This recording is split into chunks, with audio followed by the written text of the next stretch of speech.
રાજકોટના ગોંડલ અક્ષર મંદિર ખાતે પ્રવાસીઓ તેમજ વિદ્યાર્થીઓને ફૂડ પોઈઝનિંગની અસર થઈ હતી, જેથી તમામ પ્રવાસીઓ ગોંડલથી કાગવડ ખોડલધામ જતા સમયે તબિયત લથડતા સારવાર અર્થે વીરપુર હોસ્પિટલ ખાતે ખસેડવામાં આવ્યું હતું। રાજકોટના ગોંડલ અક્ષર મંદિર ખાતે પ્રવાસીઓ તેમજ વિદ્યાર્થીઓને ફૂડ પોઈઝનિંગની અસર થઈ હતી। આણંદ, નડિયાદ અને ગાંધીનગર પ્રવાસીઓ તેમજ સ્વામિનારાયણ ગુરુકુળના વિદ્યાર્થીઓને ફૂડ પોઈઝનિંગની અસર થઈ હતી। ગોંડલ સ્વામિનારાયણ મંદિરે સવાર નાસ્તો કર્યા બાદ ફૂડ પોઈઝનિંગની અસર જોવા મળી હતી।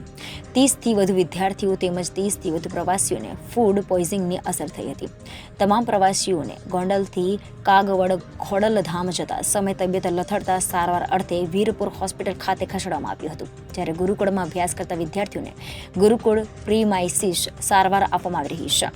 ગુરુકુળ ખાતે આરોગ્ય વિભાગની team, civil hospital staff, Shriram hospital સ્ટાફની ખાનગી હોસ્પિટલના ડોક્ટરો ખડે પગે ઘટનાની જાણ થતાં પ્રાંત અધિકારી, મામલતદાર સહિતનો કાફલો ઘટનાસ્થળે પહોંચ્યો હતો।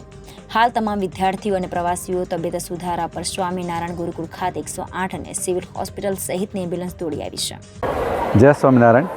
આજે સવારે જે મોર્નિંગમાં નાસ્તાની અંદર જે ફૂડ પોઈઝનિંગ જેવું થોડું થયું હતું, એમાં ગુરુકુળના બાળકોને તમામને ચેકઅપ થઈ ગયેલ છે અને ગામમાંથી 3 ફિઝિશિયન આવ્યા હતા અને બાકીના બધાય બીજા બ્રાન્ચના અને બધા ટેકનિશિયનો આવી અને ટ્રીટમેન્ટ કરી દીધેલ છે અને બધાનું ચેકઅપ થઈ ગયું છે અને સિવિલનો સ્ટાફ પણ આવી ગયો છે, પણ બહુ વધારે કાંઈ કોઈને વધારે એડમિટ કરવું પડે એવું છે નહીં। બધાને ખાલી આવી ફ્લૂડથી અને થોડા એક બે ઇન્જેક્ટેબલથી એકદમ સારું થઈ ગયું છે। જય સ્વામિનારાયણ। જય સ્વામિનારાયણ।